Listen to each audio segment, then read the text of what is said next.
he says, well, that's my friend. I'm not going to betray my friend to you. This is one of the character points of Conan, that he looks at the world one way, and how people that call themselves civilized tend not to be. So in his mind, he's not betraying a friend, and everyone in the courtroom, of course, is getting angry at him and shouting at him and telling him that he has a civic duty, which is a term he doesn't understand. In his head, he kind of views them as having all gone mad, and so he lops the head off the judge and takes off. Welcome to the Wordy Pair Podcast, your go-to hub for all things writing, world building, and the occasional dive into the weird and wonderful world of fiction.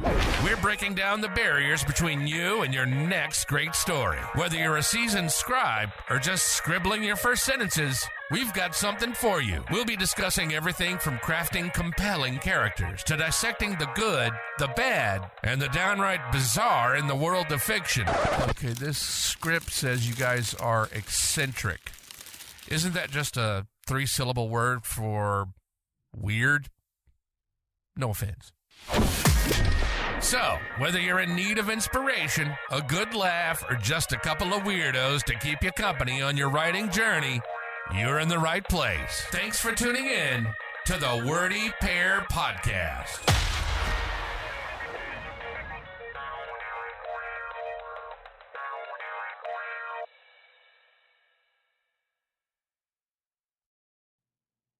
Hello and welcome everybody to the Wordy Pair Podcast. As always, I'm Rudy. And I'm Justin. And today we're talking about some Robert E. Howard stories. But not the stories themselves so much as a comic version of them that has been released by Ablaze Comics, I guess, relatively recently. Oh, this was years ago. Was it years ago? 2020. Yeah, because I think that's when I bought it. And I just never read it until, well, this week. Queen of the Black Coast by Jean-David Morvan and Pierre Allary, 2018. Red Nails, 2019. Ablaze in its logo, 2020. This is a comic that contains 2 Robert E. Howard stories, Conan stories, that have been adapted into comics. The stories in question are Queen of the Black Coast and Red Nails, 1934 and 1936, respectively, I believe. Yeah, they were pretty good stories as far as the actual written stories go, and yeah, pretty much any Conan story would translate into a comic book pretty nicely. They're very actiony, they're very cinematic, very vivid, very sword and sorcery. Sometimes, almost always. It depends. I mean, I think there's a handful of the Conan stories where there's not really... There's always sword, but there's not necessarily sorcery. No, that's fair. I mean, it depends on what you're... He exists in a world where there is sorcery. Yes, very much so. Now, this is supposed to be a lost history of humanity, sort of pre-civilization time period where there was actually civilization. Yeah. The Hyborians. Oh, geez. Did he actually... Because he referred to areas in the stories as Hyborian. So, so like, I think the Northerners, where Conan came from. Yeah. But I think I may be remembering wrong, but I think he described the age of Conan as being a Hyperborean age, which I don't know the exact breakdown of that in real-world terms, but I think there was a lot of myth connected to such a Hyperborean age where there was possibly civilization that was just lost and never found again. Kind of, it kind of lives in stories like the lost city of Atlantis and things like that. Yeah. And in fact, I don't remember exactly how much connection Conan himself had with Atlantis, but there was an earlier, a sort of pre-Conan the Barbarian character that Robert E. Howard had called Cole the Conqueror, and Cole was the king of Atlantis in his respective stories. or the former king. I believe I believe something happens where he leaves Atlantis in maybe Right. even the first story. But yeah, these were, like I said, any Conan story would translate to a comic well. Queen of the Black Coast is a pretty nice one because it starts off with it starts off very cinematically. Like you could see Hmm. a movie starting in this manner where Conan is on the run from the royal guard in some city, Yeah. and he jumps ship to a ship full of merchants who Right. are like, "Hey, we're heading out of here. What about you?" And he's like, "Yeah, let's head out." A little bit different than that. We can talk about that in a minute, but essentially he hitches a ride away from the danger, and by the time they can catch up to them, they're long gone. So the guards obviously would have given up. They take to the coasts, run into some other piratey like crews, and well, things sort of happen from there. Yeah. And in this particular story, you get a lot of the things that make Robert E. Howard stories great is that they will start off with one thing going on, and by the end of Yeah. the story, that thing will have nothing to do with anything else that's happening in the story. So, like the whole being pursued by royal guards thing is just the introduction to get the story moving, has nothing to do with the rest of the I mean, story. even being on the trade ship is kind of has nothing to do with anything by the end of the story either. Yes, it's Robert E. Howard logically progressing the actions that lead Conan to being where he is in the central adventure of the story. Yeah. And he does the same thing in Red Nails with his introduction in that story is that he's climbing a hill. I believe he actually I remember was he escaping someone? He's tracking a woman named Valeria. I don't know if he was he actually tracking her in the story? Yes. Eh. Yeah, so anyway, he does find her, but she thinks that he's trying to kill her and he doesn't really care. Yeah. And they end up running into a dragon, and in this story, dragon doesn't mean like giant wingspan fire breathing creature, it's just a big old lizard. It's a dinosaur. Yeah, it's essentially a dinosaur. And they have to run from it. So them meeting up on this hill and realizing that this creature has them trapped on the hill for a while, Well, followed by it's more complicated than that because they climb up to this hill to escape the dinosaur. yeah, I'm going to call it a dinosaur, even though it's termed it's a a dragon. dinosaur. It's Even in the basically a comic, it dinosaur. looks like a dinosaur, Yeah, and it and sounds like a dinosaur in the book. so the thing is that they get up on top of this hill and they're like, oh, and Valeria's like, oh, we'll be safe here. He's like, no, it can live longer without food than us, so it's just going to wait.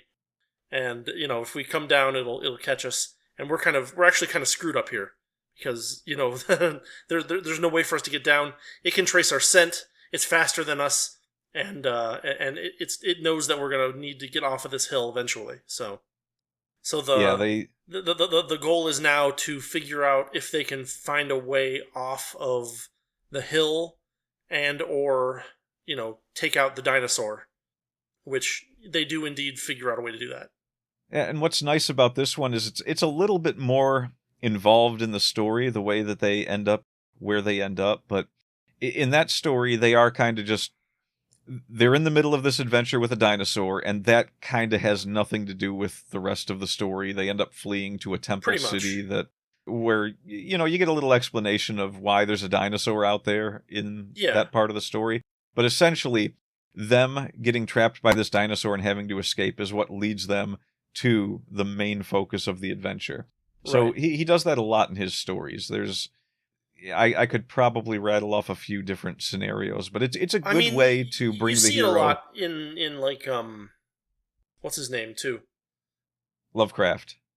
No, not Love. No. I mean in Robert E. Howard's one of his other characters. Oh, Solomon Kane. Yeah, that happens. Solomon Kane. It happens in all of his works. Yeah, he's all the character's always moving from one place to another, which leads to a totally different situation kind of unfolding. Yeah, you Which is fun. It expect keeps one things thing. fresh. Yeah. Yeah, like you expect Conan to be involved in this fight with these guards, and that being the main adventure, and then he ends up pirating up and down a coast with some like pirate queen that's just destroying villages and looting and plundering everywhere, and Yeah, the good old and stuff. yeah. So So what's what do we want to discuss about these comics? Maybe, okay, I can say that I didn't care much for the artwork in Queen of the Black Coast. As I was reading it, like the artwork was fine. It wasn't like it was bad artwork. The problem I had with it was I had trouble taking Conan seriously because he did not look intimidating in the comics at all. Whereas in Red Nails, the artwork in that one, he was he was much more the image one would have when thinking of Conan the Barbarian. I mean, I kind of liked the way that they made Conan look a little more normal and human. I don't know. It worked well for me, I thought. He kind of had a grizzled look, like a well, sure, like a street side guitar player in like the 1990s or something. I wouldn't go that far. He's beefier than that, but like but he just doesn't have as much of an intimidating look to him as he did in the other comic. That said, like it was still all really good artwork, and pretty much everyone else, all the characters in it looked fine. So I mean, part of the thing is that when you have a piece of fiction like this where it lasted for a long time, parts of it are still like under copyright. Like Conan looking like Arnold Schwarzenegger is still under copyright. So like, you know, I mean, he doesn't have to look like Arnold Schwarzenegger. I know, but he does look more like Arnold in, say, like in the Red Nail. But like, you know, I don't know. It's just one of those things where I kind of went along with it because I'm like, oh, they went with a slightly different character design for him, which I kind of appreciated. Even so, that's how I felt about it. But overall, though, I think even if the artwork in both of them was good, I do think Red Nail's artwork overall was better. I mean, the body structures I felt were pretty nice for most of the drawings.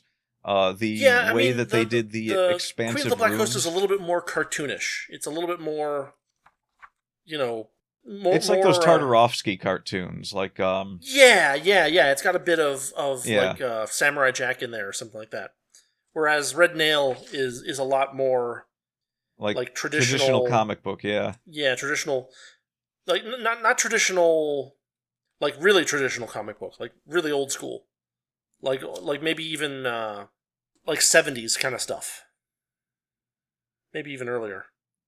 It ran the gamut from 40s to 70s. Yeah, a lot of Red Nail had a lot of really good detail, a lot of really nice character designs, very toothy characters. yeah. The dinosaurs were pretty cool in it. Yeah, definitely. But yeah, I mean, yeah, these were a fun read. It's a little bit faster to read the comics, of course, than it is to read the actual stories themselves. Do you have a print version of the book or just an ebook version of the book? I have an ebook version, but it did include the print version of the stories, like your copy does. So yeah, I got an ebook, a print version of the book. It's a nice little hardcover. It's fairly thin. These are not long stories. It has right after the comic, it has the written version of the story. On the downside, it uses like 6-point font. It's really, really, really ridiculously small. And there's no way to make it bigger because it's a print version. Yeah. So that's a little bit of a downside. But yeah, well, it's a nice... Yeah. I can fully recommend this just as from a reading standpoint.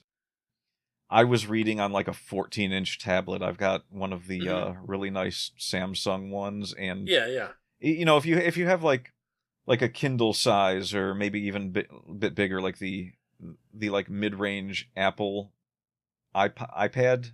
Yeah. Yeah, the iPad. Comics read okay on those. I've read a lot of comics on an older tablet I had and they were fine, but reading them on a large tablet is like the perfect form factor for digital comic reading because everything is pretty clear. All of the writing and everything is very, very easy to see. Yeah. And if there was an occasion where I had to enlarge anything, it wasn't in this comic. So okay. And there's cheaper large tablets than the specific one that I was using, but it's worth noting that option is out there. I know they've got color e-ink readers now that lots of people are starting to read comics. Well, I say lots, but a handful of e-reader lovers are using to read comics these days, and they're decently Yeah. sized for doing it. Yeah. Let's see.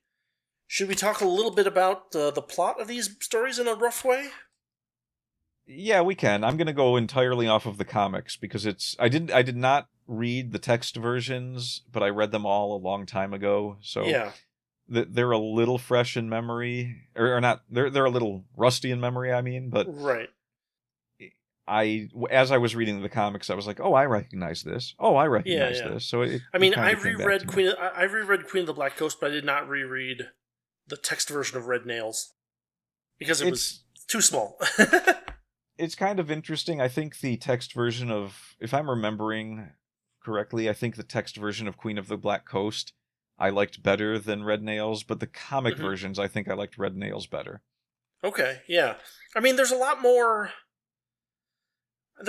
going on, a lot more intrigue in Red Nails as opposed to Queen of the Black Coast, and a lot of that is a lot of the rich descriptiveness of Robert E. Howard in Queen of the Black Coast is kind of in picture form in the comic, but the text is all gone because it's in picture form.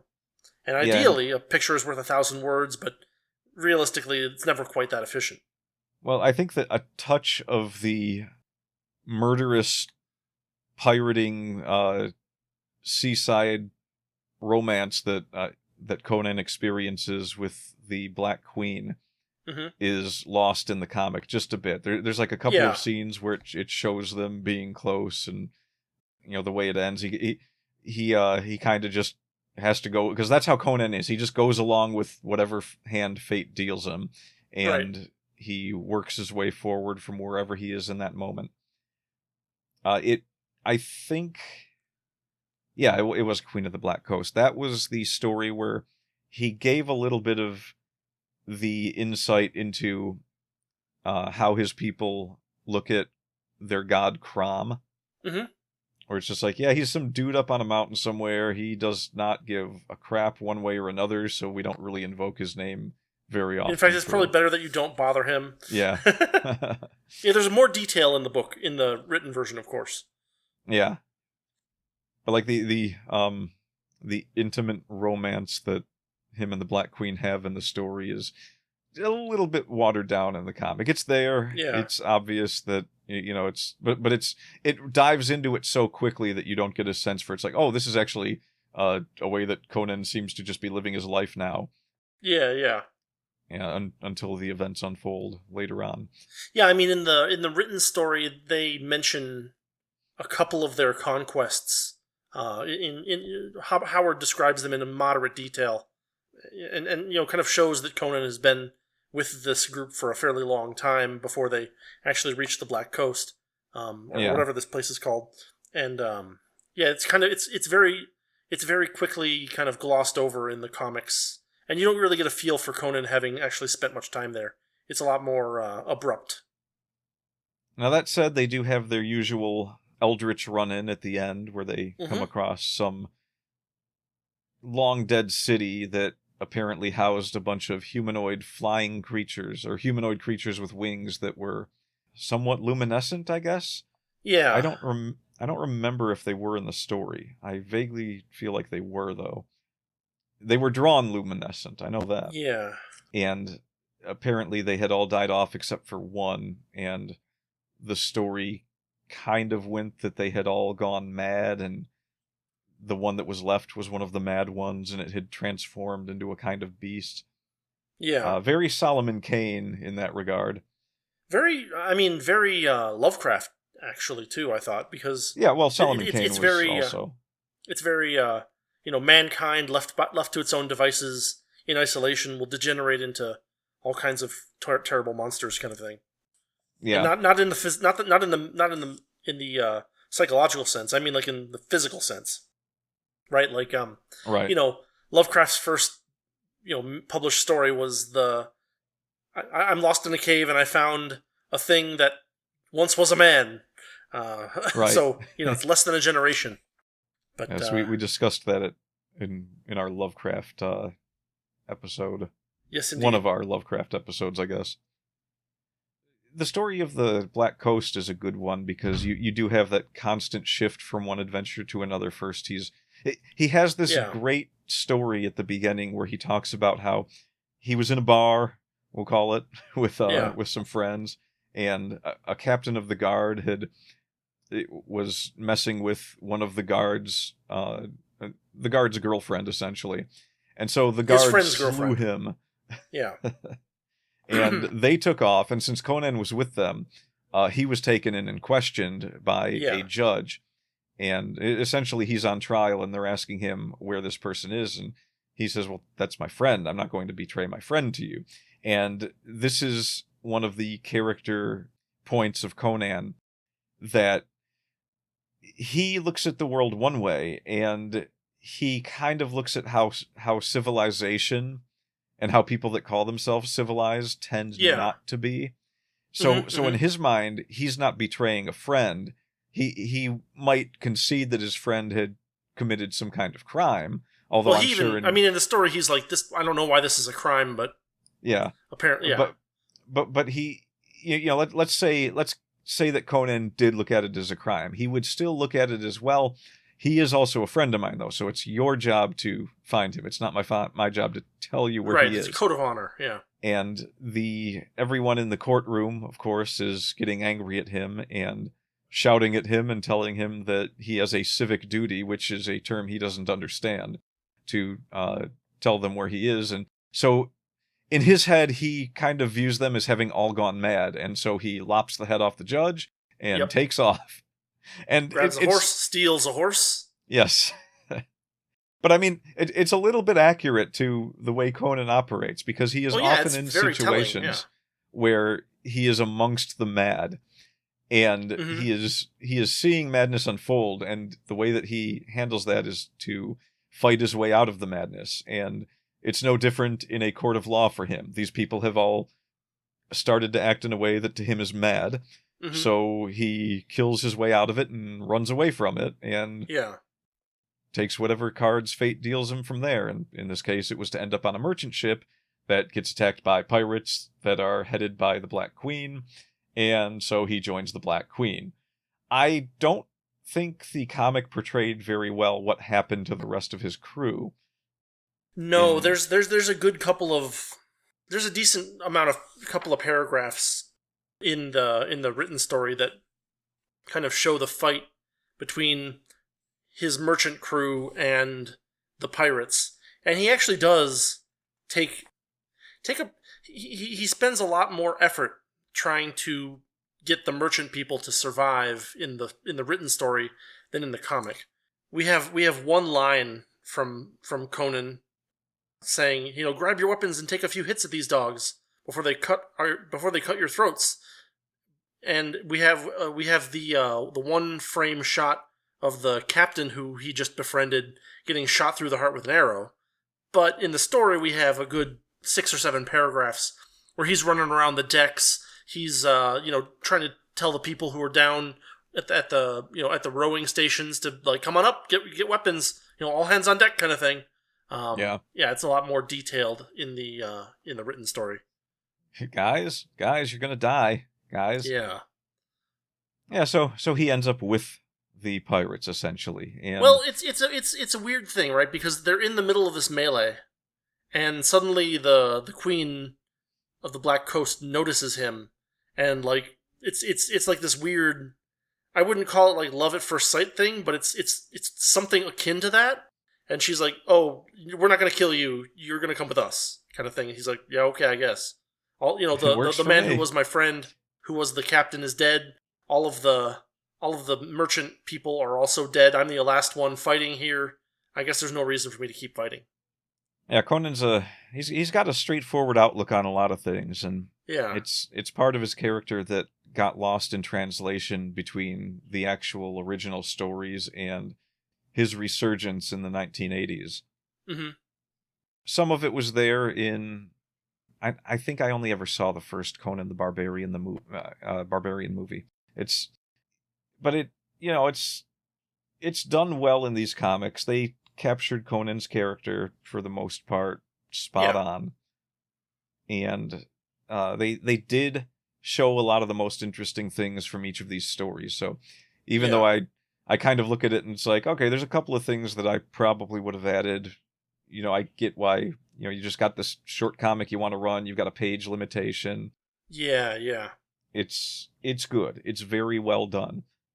It's definitely, I could definitely see reading more of them. I don't know if they made too many volumes of this. I think there were a couple more, but I doubt they covered every Conan story.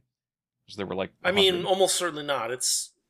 There's a lot of Conan stories, and I don't know, it's probably pretty difficult to actually fund these comics. Yeah, especially full color comics like this. Mm-hmm. I kind of wish people would return to a lot more, like in Japan, almost all the comics are black and white interior. Yeah.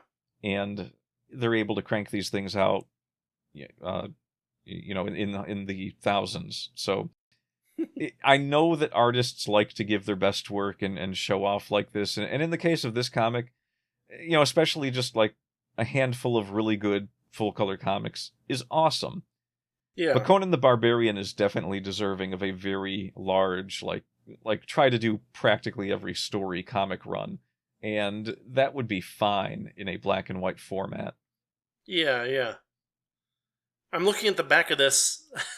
There are 4 tagline quotes. One from Stephen King, one from H.P. Lovecraft, one from Outright Geekery, and another from Pastrami Nation. So one of these things is not like the other. Right. Stephen King. Yeah, I mean, the Queen of the Black Coast proceeds once Conan joins the Queen, and they go pirate hunting or they go plundering for a while. The main thrust of the story after that is them landing in this island to plunder this ancient city and discovering that it's not quite as abandoned as they had hoped. Yeah. I feel like there's not that much to spoil. We already kind of did by by mentioning. mentioning Spoil it. It's a Conan the Barbarian story. Yeah, I guess so. The comic is worth reading even if you know the story. I mean, yeah, that's true. I don't know if you did, but I knew the story going into it, and it was still a great comic. I don't think I've read many Conan stories. I hadn't read these 2. But it's basically there was a bunch of people, and they went nuts, and one of them is left, and he's the maddest of them all, and he turned into this winged monster, and they got to kill the winged monster, and in doing so, there's a bunch of bad things that happen, including I thought that this was something interesting where Conan is very skeptical of the gods early on, skeptical of the existence of anything after any afterlife, right? He's I don't know what there is there. I don't know if it's just blackness or whatever, but I'm not concerned with it. I'm just gonna live my life as well as I can and see what happens, kind of thing.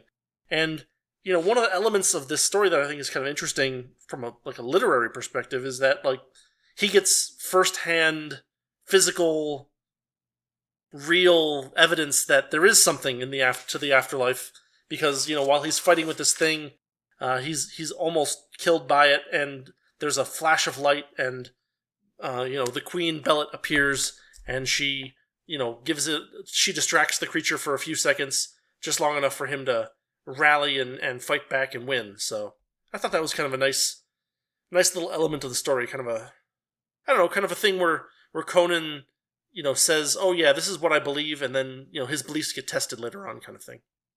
It sort of. I think that Conan was more like, he doesn't know what there is after, so he's only really concerned with what's here and now. So that. Well, so I read the paper, the written version of the story. He's like, yeah, it could just be blackness. Who knows? Yeah. I think he says that in the comic too. Yeah. But he's sort of a character that he probably doesn't change much from witnessing that. He just adjusts his worldview, but he still is a character that lives for lives for the now. It doesn't change his worldview per se. It's just hey, this is something that I claimed no knowledge of, and now I can no longer claim no knowledge of it. Right. Yeah, he doesn't really deny the existence of things he witnesses. Right. He's too straightforward for that. Yeah. Oh, there's so many good Conan stories. Yeah, Red Nails we've already talked about how they were him and what was it, Valeria, I believe? I think it's Valeria. Yeah, she's trapped on the hilltop with Conan, and they have to try and figure out a way to escape. So there's these apples that Valeria is trying to eat, and Yeah. Conan stops her because he's like, well, they're really poisonous. You don't want to do that. They're And super so poisonous. Yeah, like really, really super duper. Like he's like, don't make even an get the apple juice pie. on your skin. Yeah, It will kill you. yeah. So they decide to stab the dinosaur with a poison-tipped dagger. Yeah. And that seems to do the trick, but two things go wrong Kinda, that sorta. cause them to have to flee. One is that it Yeah. becomes so loud and rambunctious that they're worried that it'll draw other ones nearby, and the other is Yeah. that they end up downwind from it, or upwind, and so it can still smell them, so it still gives Well, chase. so the wind changes when they're running Yeah. from it. Basically, because Conan knows what this weird apple fruit does. He's like, the first thing it does is it blinds you, and so he's like, now it's blind. As long as we're still downwind, it won't be able to find us. And so they climb down the hill, they start running away, and then Conan notices the wind changes. He's like, oh crap, the wind changed. It's gonna be right after us now.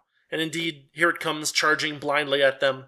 Conan makes a kind of what would you call it, like a gambling assault on it. You know, knowing Yeah. that it's blinded, knowing that it's going by scent, he attacks it and manages to take it down. But they're still worried that all the noise that they made is going to bring more. So they basically hurry to this pyramid that is a little ways away from them.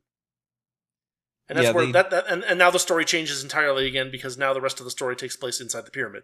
Yeah, they get to this pyramid, and there's these giant doors that have kind of rusted, so they have no problem really getting in. Yeah. Only to realize that they thought a city was going to be sprawled out on the other side, and they ended up inside a building. Yeah. And it's kind of a colossal building, not really any people there, so they're like, okay, well, why did everyone flee from this? The thing that Conan notices in the written story is that there's no windows anywhere. He's like, this is very bad. I don't like being in this place where there's no windows. Yeah. You know, I can't see what's outside. I can't see what the situation is. You know, there's no way for us to see how deep inside this labyrinth we are. We're kind of stuck in this stone wall maze, and we don't know exactly where we're going, kind of thing. Nevertheless, they're operating on the assumption that they might run into more of these dinosaurs, so Yeah. they continue to move further inside. And they start exploring. Valeria gets a bit tired, so she decides to sit down, and Conan wanders off looking in different rooms, and Valeria ends up getting up because she hears some noise, and she discovers that there's people fighting nearby. Right. So she sees a gigantic fire-walking humanoid thing, and someone's about to be killed by it, so she comes to the rescue, cleaves it in half, and, she's pointing out to the other people, look, this was just a man. He can be killed just like anything. And they're like, oh, we know. It's just that he had this magic mask, and so, don't look at the mask. And then she looks at the mask, and then she's like, and she smashes it. Yeah. It's some kind of... It's a touch of the sorcery that's in all of these stories. The mask, I believe it said that staring at it would make the blood run cold, and it does get portrayed that way when the comic shows her looking into the mask. So she smashes it. And they eventually end up immediately after, they're assaulted by this tribe of people that this one dude that she saved is like, oh, these are so-and-so people. Mm-hmm. And during the fight, Conan shows up and kills one of them, and they're brought to another part of this temple by this fellow they've found, who's like, oh yeah, there's this other tribe here, and then we live inside here, and we never really leave the walls of this place, and there's no windows. Right. So like everyone there has always been inside because they think that there's tons of these dinosaurs outside. So they just never bothered to leave. And it ends up being like a mini civilization inside the walls. And from there you get the story of how there's been this three-way war between three different tribes that used to be one tribe, but they split off between three leaders. And one of the leaders, once again, it's a story of someone stealing someone's girlfriend, and therefore all three mini tribes went to war within the walls of these temples. So Yeah. you actually had all three factions living in like the east, west, and south side of this temple or maybe it was the north side. And then the south side was abandoned. That was the empty room that Conan and Valeria entered from. And it's the only way in, only way out. Right. So they've just been at war underground for like half a century between all of them. Right. And, they're kind of at the end of the road as far as their civilization goes, and they're gearing up to... There's two tribes left, and each one just wants to hurry up and finish off the other and be done with it. Well, and also Valeria breaking that mask precipitates the other group deciding, well, this is it, it's now or never kind of thing, because that was one of our advantages that we had, and now it's gone, so we need to fight now before they can arrange themselves, basically. Yeah, and in the midst of it, this is the meat of the story, and yet in the midst of it, you have this princess that's there who seems to be immortal by Conan's gauging. She's way younger than she should be, considering that she has apparently been around longer than the rest of them. Right. And she doesn't even look like she's 30 years old. So he's asking questions about this, which nobody's answering, and essentially him and Valeria get hired to fight the other tribe, but before they get a chance to do that, the other tribe uses another one of their magic weapons to get someone to open one of the gates. Yeah. And then it's just one big mad rush of battle in the big main chamber of this where Conan and Valeria ended up. Right. Yeah, so they have this battle, and in the midst of this battle, it's like the last vestiges of magic weapons that the other party had get destroyed. Yeah. They all get killed, and there's a handful of survivors from the tribe that lives in that area. Yeah. So they're licking their wounds, and Conan's like, well, we should really make sure that there's no others left, so I can go check that out. And he's going to bring Valeria in. They're like, no, you stay here. You're wounded. Here, you, so-and-so, go with Conan. Right. Do you want to take this part, or should I keep going? Well, I mean, he goes looking for... trying to remember exactly how it goes. He goes looking for the thing, and it turns out that the guy that he sent with them was basically sent to betray him.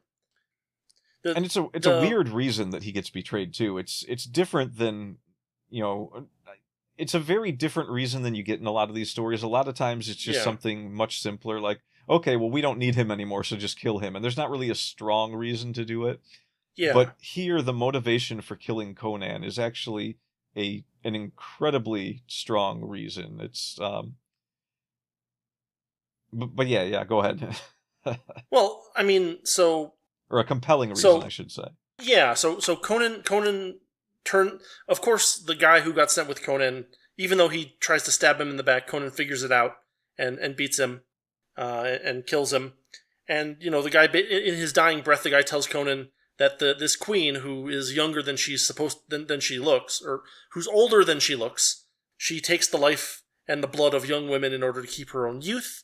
And so that's why Conan was kind of sent away, and why they were going to kill him, because basically, first off, the king of the group that they're working with kind of is interested in Valeria, but also the queen is interested in Valeria because that would be a great way for her to extend her own life a bit more. Yeah, and Valeria is pretty much taken prisoner, and she's going to be sacrificed to the queen to extend her life. The king, he was putting the moves on Valeria when the princess shows up, and he has this conversation with her where she overheard him talking about how they're both tired of each other. And she has some kind of power over him. So she uses that power to kill him, but as he's dying, he's like, she mentioned that she was going to make Conan the new king, and she was going to extend her life by sacrificing Valeria. Right. And he tells her that he knew that she would do that, so he had Conan killed. And so he was the one that essentially betrayed and tried to kill Conan. But he did it because he didn't want the queen to have total victory. because he knew that Right. his time was up. So it was a compelling reason. It was much different than nobody hated Conan in this. Right. It was just a matter of, all right, well, I know the queen's going to off me, so I'm going to get my last digs in on her. Yeah. And in this particular case, it's hard to hate him for it because she is some kind of monster in Yeah. a couple of regards. So anything that reduces the power of a monster can be said to be have like some merit. Yeah. So Conan does survive and he does come back, and the other thing that happens that is of note is they mentioned, I believe it was the third king, that his whole tribe was gone. And Yeah. he ended up trapped underground and was lost. Nobody knew where he was. So they just Right. assumed that he died there, but they say that his ghost haunts the halls. Well, it turned Right. out he was still alive. And Yep. they don't really mention in the comic book how he survived, but they Right. do show quite clearly that he found one of the final magic weapons that was hidden away in this pyramid, because Yeah. these are not the original inhabitants of the pyramid. It was another Right. race entirely. And again, it was very Lovecraftian. The Yeah. race that they displaced was sort of falling into decadence, and they were easily overthrown, and they just had leftover magic scrolls and items that not necessarily anyone knew how to use, but they figured some of them out. Yeah. So this guy returns after all this time, right at the right moment, by the way, because Valeria is about to be sacrificed. This guy shows up, and he has a magic cane that just incinerates people. Yep. So he starts melting faces, saves Valeria, sort of. Kind of. He's clearly not motivated by saving Valeria as much as Yeah. getting back at the queen. Yeah, and he does. He kills the queen or the princess or whatever she was. And then Conan kills him because it's like, oh, this guy is opening fire on everyone. We gotta put this school shooting down now. Because Conan still doesn't know that the queen is a bad guy. I mean, I guess he can guess because Valeria is being sacrificed, but like he's still not. He doesn't know that she's a monster yet. Or I mean, he's guessed, but he doesn't. It's funny because we don't get any of Conan's like inner monologue or anything around here. We don't get to hear what any of his motivations are. Like all of a sudden, there's just a frame where Tolkamek is pointing the wand at what's her face, Valeria. and yeah, no, not Valeria, at the queen. And oh yeah, and then yeah. we just get a frame of Conan behind him, and then Conan beheads him in the next frame, and there's no dialogue or anything. It's just Conan appears and kills the guy, and then she tries to put the moves. The queen tries to put the moves on Conan, and he actually looks like he's like not like he's not like repulsed by her. He's just standing there, and then Valeria kills the queen. It's a little disjointed. Well, I like those couple of frames because if you look at Conan's eyes in it, at first he's looking at the queen, and then in the next panel, as she's getting her throat slit from behind by Valeria, it kind of looks like he was looking behind at Valeria the whole time. Like he knew what was coming. And It's a perfect side profile. He's looking down and to the left. There's not a whole lot of clarity there. Because, like, I feel like if he knew that she was some kind of horrible, soul-sucking monster, that he wouldn't just stand there and let her put hands on him, right? Well, like, he was given a clue by the guy that tried to kill him that the queen was probably planning on killing Valeria. Yeah, but again, my point is that, like, if Conan knew that the queen was a monster, he wouldn't have let her touch him. Probably true, but he probably also knew that Valeria was about to kill him. That's true as well. Or her. The story has a lot of movement from like one loyalty to the next, where you have Conan and Valeria. It's got a lot of helping, intrigue for as short of a story as it is. Yeah. Well, there's like 4 different ways that people are betraying one another in this story. Well, just think about the different levels of like. Okay, so and then at the very end of the story, we also find out that dinosaur was the last of its race as well, and so there's not actually any danger. So the people who've trapped themselves in there for X years, trapped themselves because their kings told them there were more dinosaurs than there were too. I mean, like, the king betrayed their people, the queen betrayed their kings, the people that we thought were the good guys betrayed Conan and Valeria. There's just betrayals all around in this story, which makes it fun. Yep, nothing like a good old-fashioned betrayal. Like a betrayal, like chain reaction, like chain like lightning in betrayal form. Yeah. I mean, I like to have at least 3 betrayals a week. Yeah, I mean, bare minimum. So we've covered the stories. We talked about the artwork a little bit. Mm-hmm. Scenery-wise, I thought the first story had a lot of really good artwork as well. It was a lot more colorful than Red Nail, because everything in Red Nails took place inside essentially a cavern. So with luminescent stone. The first few pages of Red Nails are actually really nice looking. Yeah. Kind of a forested area, hills, plateaus, stones. Dinosaurs. There's a couple of nice, like, long distance views where we can see the giant temple in the background kind of thing.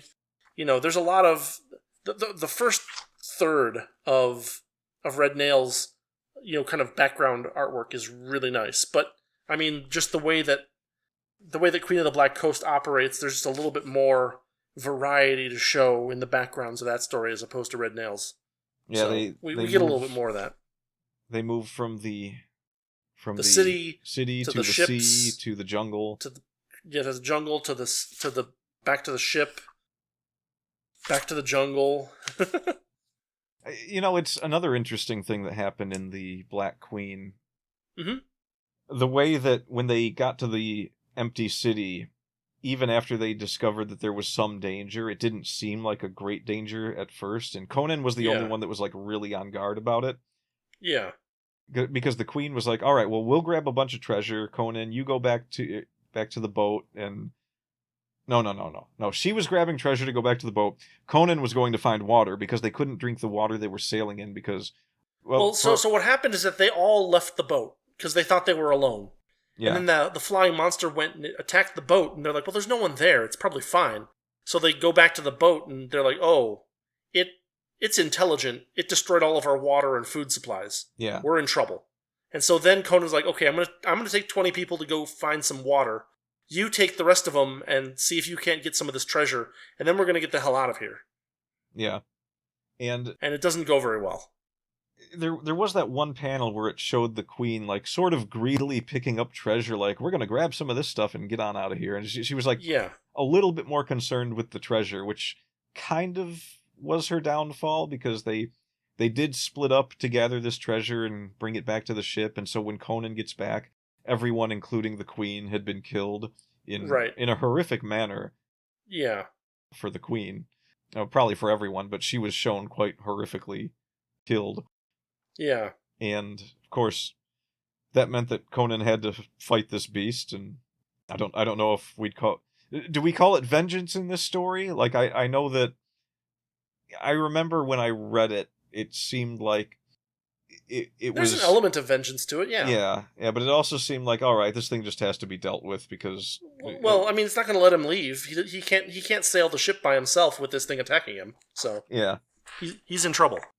Yeah, so he goes, throws on some armor and gets ready to take this thing on, has a vision of what this thing is and where it came from while sitting amidst the black lotus flower, which even just inhaling can be dangerous. So he's like, all right, I got to defeat this thing before I'm overtaken by this. It's interesting to see the way that Robert E. Howard likes to give his exposition dumps, where it's just like, all right, here Conan is basically going to be high on Black Lotus and having a vision of where this civilization came from and why this creature exists. And that's where you get all of that information, which is a much better way of doing it than just the author telling you in the middle of nowhere. Like, it might not be the explanation you would think is the best, but when you really think about it, like, if you really want to, in a short story, give a lot of detail where a monstrous creature came from, and it's a pretty detailed background, then having someone hallucinate a piece of historic civilization, especially in a sword and sorcery story, is not a bad way to do it. Yeah, I mean, it works really well. Because it also leaves it open whether that's actually what happened, right? This is just Conan's hallucination, and so, like, he could have just been literally hallucinating, but he still ends up fighting the thing. So yeah. It's not so much. So, like, the Conan the Barbarian stories, and basically everything Robert E. Howard writes, Yeah. he would create a character and he would just keep writing stories about that character until he decided he was done. Mm-hmm. Those were his words when he was asked about it. He Yeah. said that, like with Solomon Kane, after he finished writing Solomon Kane and he started writing Conan the Barbarian, people would ask him if he was ever going to write more Solomon Kane, and he said, "No, I wrote that character until I felt I was done with him, and I'm done with him. So Mm-hmm. now I'll write the next one until I'm done with that." And that's exactly what he did.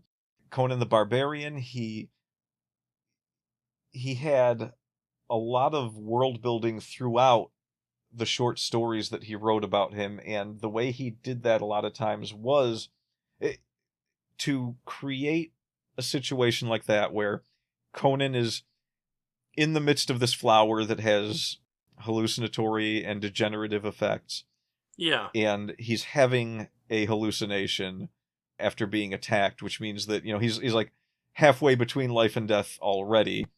Yeah. So, you would be hallucinating anyway, possibly, and then the effects of the flower kind of add to that. And what that does is it creates this fantasy. In this fantasy world, you have this situation where it's like, oh, this is a world where people can have visions of what came before. Yeah. And he follows through with that. As you read all of the stories, you get little pieces of world building like that, where you see how his sorcery works, where sometimes it's visions of things, sometimes you get these interstellar situations where things from outer space may be having an effect on what's going on in the world. And Yeah. if you read all of the Conan the Barbarian stories, you come out of it with a very developed, like, sort of higher than expected technology world for the time, but Yeah. also this older fantasy, not even fantasy, like just like almost a medieval world, but with magic in it. And that magic, there's reasons that magic may just have not appeared in later times because of the Mm-hmm. events in these stories. I see. Yeah. I remember there is one time that I can think of Mm-hmm. where Robert E. Howard did actually bring back an old character. He did Yeah. a story with, oh, what was his name? It was this character who was kind of like a Viking, but he ended up being the leader of the Picts. Brom, or I think it was Brom, maybe. I can't remember his full name. But it was another one of his characters that is not quite as well known as Conan or Mm-hmm. Solomon Kane. And he did a story where this guy, being a warrior, he's in a major battle, and Mm-hmm. he is surrounded by idiots, essentially. Yeah. And he goes to a wizard for guidance. And this wizard says, well, I might be able to help you. And he works some kind of strange magic where the next day, this guy shows up on horseback, and he's like, I just kind of ended up in a foreign land. How's it going? Heard you could use a little bit of help. Mm-hmm. And it's Cole the Conqueror. Oh, well, okay. Yeah, the wizard says if you truly need help, I will not only help you, I will give you the aid of the greatest king who has ever lived. Uh-huh. And he does. He calls Cole the Conqueror to the future from Atlantis. And to Cole the Conqueror, it's all just a dream. He Yeah. doesn't believe that it's real, so he just believes he's in a dream the whole time. And eventually, when he does finally vanish, it kind of pulls him out of his stories, and you can go back and just be like, okay, well, I've read all of the Cole the Conqueror stories, and so Mhm. at some point in here, he must have been in the future and thought it was a dream and come back, and so he just never mentioned it. Because they do tell a little bit about his advisors explain to him that someone has requested help from him or something. It was a good story. Yeah. Because the battles in those stories were massive, like, multi-army with large numbers battles. Yeah. And I think his name was Brom. He had to lead this ragtag bunch that was they were very vicious fighters, and so he didn't mind leading them, but he had a lot of trouble getting them to be a civilized army. That was kind of his character, was that he was stuck with these people. He was stuck as their leader, and he just wanted to make sure that, he managed the battles with these people that were very difficult to preach tactics to. Yeah. And he always found ways to get assistance from other armies or old friends that he had. But that was the cut and thrust of those stories, was that he was a war leader that had to figure out tactical ways to win battles, and at times had to deal with, again, eldritch horrors. Yeah. He dealt with some snake people at one point, had to figure out a way to defeat an army, and so he finagled his way into getting these snake people to dig underneath the enemy army and sink them. It was one of those stories where it's like he was willing to go make a deal with something incredibly evil because he was so filled with anger and vengeance. Yeah. At least that's how I'm remembering it. I can't even remember the guy's name, so I don't remember exactly how long it's been since I've read them, but those are the details that come to mind. Whereas Conan was a one-man kind of thrust about by fate story, and Solomon Kane was a Puritan on a mission series of stories. Yeah. Those stories were about a guy who was at the head of an army and had to figure out how to take on much larger armies most of the time. Sure. There was another character he had that I don't think I've ever read the stories for. Captain Stephen something. It was a much more modern story, I believe. Uh-huh. Yeah, so there's still Robert E. Howard works out there that I haven't gotten my hands on. Always something to look forward to. Well, maybe we can talk about more Robert E. Howard at some point. I don't think we've done an episode on Solomon Kane, and certainly it would be fun to dredge up some of these lesser-known Robert E. Howard characters and take a look at that stuff. So maybe we'll do that in another episode. It's actually really bothering me that I can't remember the name. So let me just, since I've got the internet here right next to me, I keep it in my house, the entire internet. Yeah, the entire one. We're going to get Robert E. Howard. Yep. And I guess we'll just look up characters. Sure. So let's see. We have Bran McMorn. That was it. Okay. And Steve Harrison, I guess, was the one that I haven't read yet. Okay, interesting. Well, let's see. There's Sailor Steve Costigan. Yeah. But I think Steve Harrison is the other main character. Fictional police detective created by Robert E. Howard. 3 stories featuring the character were published as Lord of the Dead in 1981, so these remained unpublished for a long time. Oh, wow, okay, yeah. And of course there's Red Sonja. I don't think she had her own books, though. Did she appear in... Or she might have had one story of her own. Who did she appear with for the most part? She didn't. She a lot of people, team her up with Conan the Barbarian, but as far as I know, he never wrote a story with her and Conan. No, but she was a character he created? Yeah. But didn't have her own stories? Well, no. Okay, so let's see. Red Sonja of Rogatino. In the story, Red Sonja is a gunslinging warrior woman of Polish-Ukrainian origin with a grudge against the Ottoman Sultan. Okay. Howard's Red Sonja has no connection to Conan the Barbarian. Yada. Yeah, I think it was just the one story. Oh, okay. The Shadow of the Vulture. Oh, okay. Well, it sounds like we've got a bunch more stuff to do if we want to talk about some more Robert E. Howard stories at some point in the future. Wait a minute. What? I've always wondered about the history of Red Sonja. I've read some of the Red Sonja comics, and I watched the movie. And when I started getting into the Robert E. Howard stuff, I never bothered to look it up. So I'm looking on Wikipedia right now. This is kind of interesting. Okay. It says Red Sonja is a sword and sorcery character created by writer Roy Thomas and artist Barry Windsor for Marvel Comics in 1973, partially inspired by Robert E. Howard's character Red Sonja of Rogatino. So actually the comic book representation is not the same as the Robert E. Howard character. I guess that's understandable. Yeah. So I guess that at some point they wanted to bring her back and pair her up with Conan the Barbarian or something. I don't know.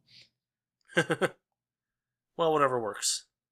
Yeah, there's a whole bunch of good Robert E. Howard stuff that's worth looking into. And of course Yeah, he I mean, is maybe we the can.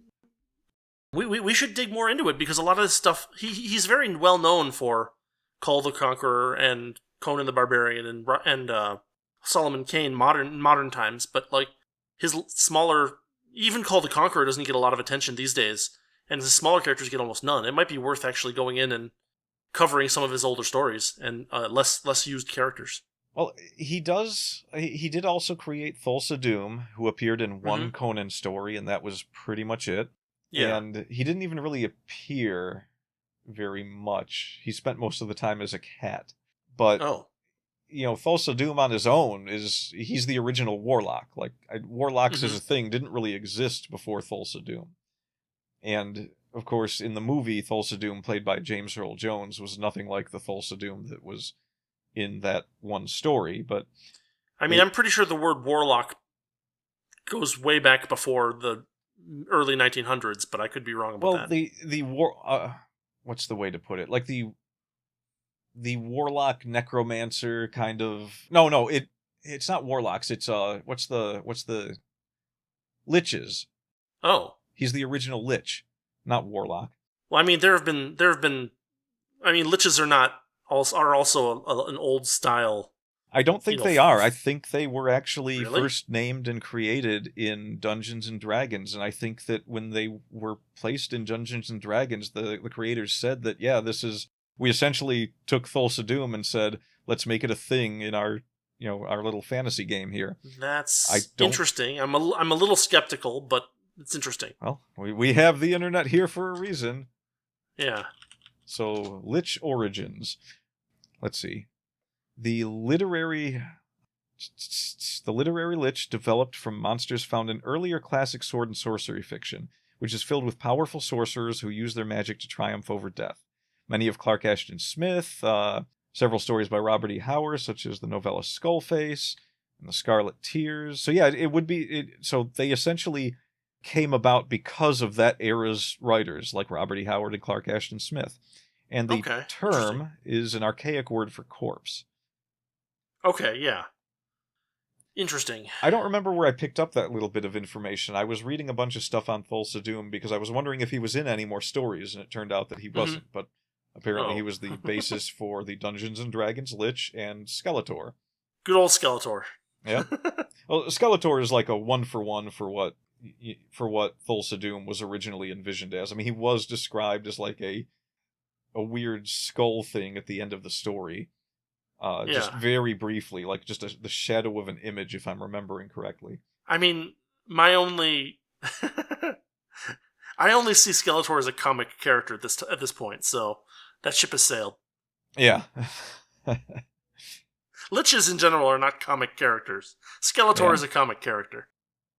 Well, Thulsa Doom had a lot more.